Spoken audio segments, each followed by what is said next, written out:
Arsenal versus Bournemouth at the Emirates. Arsenal, let them cook. Right now we're in the mixer. Martinelli, Trossard, Zinchenko, all the ballers, yeah? Listen, let's keep up this energy and let's get this win. Let's go.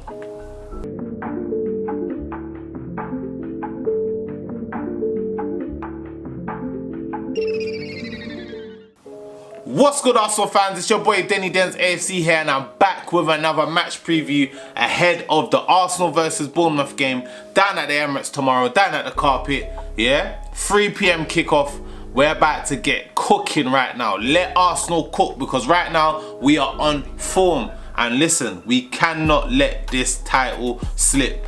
Yeah, the football that we're playing right now, the resilience in our squad, it seems like nothing can defeat us right now. And even if we are losing or if it's going against the grain for us, we're pulling the results out of the bag. And this is what I want to see from this Arsenal side. Consistency, resilience, fight, passion. Let's get this league won. Yeah, but before that, there's a big game kicking off in the early kickoff tomorrow morning. Manchester City versus Newcastle. Big game.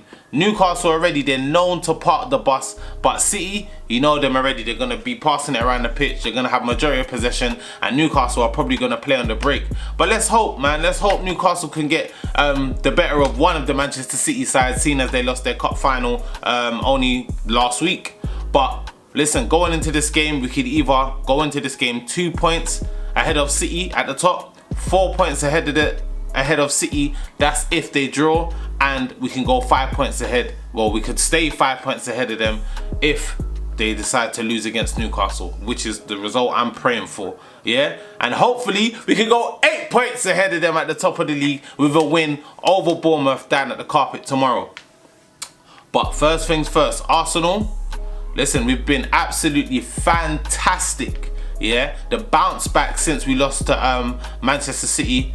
Listen, I can't congratulate the team any more than what I have already, because we are absolutely cooking right now and we are on course to go the full length. Yeah, for Arsenal, we are on course to go the full length for this title.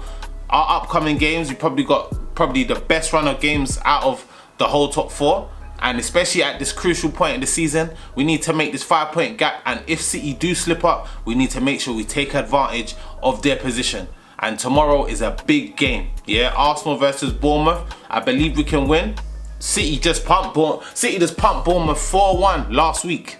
They pumped Bournemouth 4-1. I thought Bournemouth would be able to do a job, but seeing that they beat Wolves, they got a good result the week beforehand, but they lost to Brighton.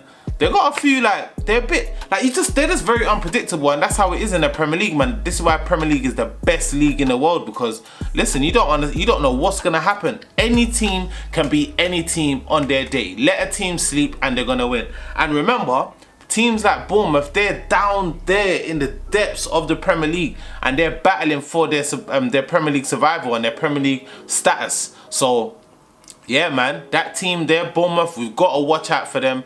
They're not the greatest individually, in terms of players individually. They got Lerma, they got Billing, they've got Solanke. They've got players in their team that can still do a few bits here and there. Remember Dominic Solanke? What was he? Top goal scorer, one of the top goal scorers in the Championship. So listen, Dominic Solanke, he's played in a Prem before. He knows what it takes. He came from Liverpool. He come from one of the biggest clubs in the world. So yeah, man, he's got all the experience. He's been on loan numerous times. So Dominic Solanke, he's probably a player that is one to watch tomorrow. Because if there's anyone that's gonna make it happen, it's gonna be him. And even going back to Bournemouth when they played City, because I did watch that game last week, hoping for a Man City loss, but it never happened. But you know what it is with Bournemouth, man? Once they leak a goal, it's like their heads drop. They ain't got no confidence. But listen, I hope they continue that tomorrow, because I don't want to see no confidence. I want to see a 5-0 victory, and let's close that gap in goals what's it called, in goal difference, sorry, that goal difference, let's get that closed up, because you never know what can happen. It's the Premier League, we could lose 2 games and then City could be on top of us. So listen, let's get that goal difference pattern and get a bit closer. So yeah, man, so if it does come down to the crucial points, the goals conceded, the goals scored, let's make sure we're up and about them levels as well. But yeah, touching on Arsenal as well, great game last game. We've been on a great run, especially no one other than Gabriel Martinelli. Martinelli has been outstanding. Out fucking standing. Everyone thought, oh yeah, even like, you know what it is, yeah? You see me, yeah, when I give my analysis, yeah, obviously I would like to go in depth, but you remember when you do a match reaction, it's right after the match has ended, so my emotions are high. But saying that, I'm a professional, yeah?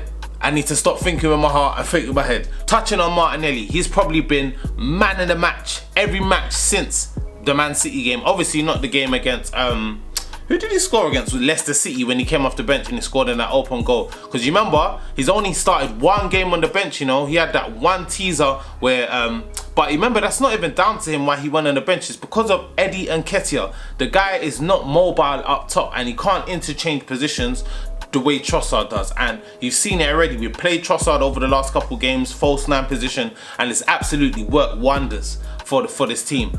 And yeah, man, this is another thing with these teams that are down there in the depths of the Premier League. Teams like Bournemouth, teams like Everton, even teams like Newcastle, they're at the top of the league, well, amongst us at the top of the league, and they still play that bloody low block. So yeah, man, teams now, they're going to be playing much more defensive when they come against us, because our attacking football is one of the best in the world right now. Free flowing, good to watch. And yeah, man, once we get a chance, like, teams know that we're a threat, so they're going to come to the Emirates. Every time we play these teams, they're always just going to be setting up in their banks and parking that bloody tour bus in front of the goal. So yeah, man, we got players like Zinchenko. Arteta did an interview after the game against Everton midweek where he said that, listen, players like Zinchenko, did you see that pass that he did for Bukayo Saka's goal? The reason why is because he's a serial winner. Yeah, he's played for Manchester City. You know the football they've played, and they play such attacking football. Teams have been setting up in their banks, yeah, against Man City for years, and he's probably the most experienced player at winning titles in this league. If not, he is. Yeah, so you saw it already. Play the ball quickly, play quick passes, and to be fair, we probably got some of the best passers in the league. We got Zinchenko in that midfield, you got Odegaard, you got Partey. That Partey performance coming up for Jorginho at halftime, he absolutely locked up the game. And yeah, man, it's looking like Thomas Partey is gonna start, because Arteta did say that Jorginho did have a bit of a sickness during that Everton match midweek, but you never know, he might make bench. But I want to see Thomas Partey, because listen, this guy, the composure, the calmness in his head, crazy. Yeah, absolutely crazy. So I'm going for Thomas Partey in that midfield.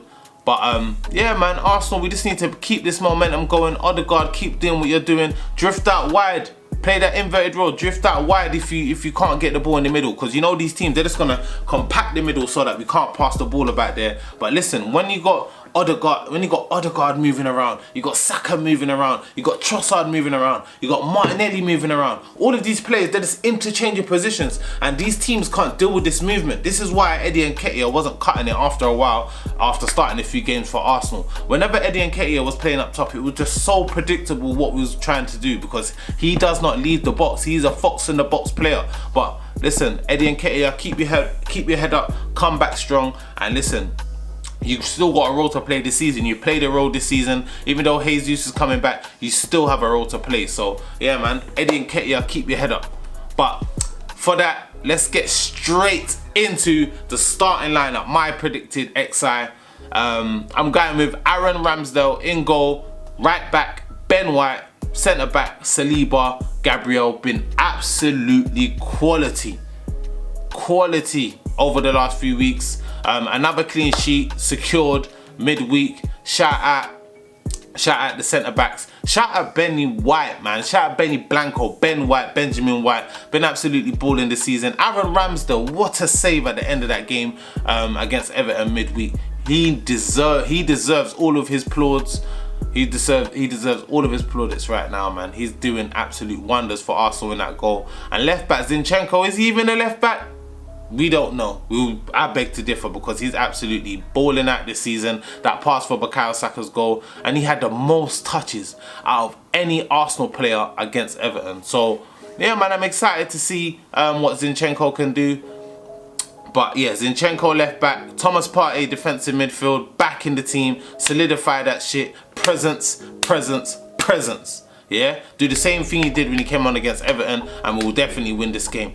Then Odegaard has to start captain. Great goal last weekend, great finish. And did anybody see my man's Rabona tackle pass?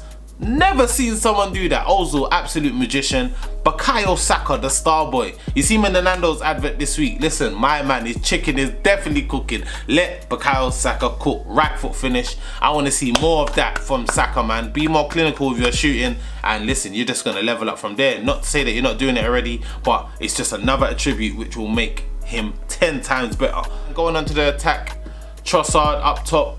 Gabriel Martinelli. Form player at the moment. Goals, goals, goals, goals, goals. And you see what a difference it makes with Trossard starting in the team. It helps the team overall.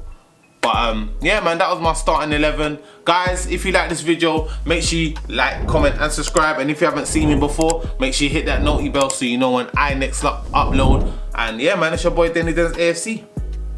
And I'm going.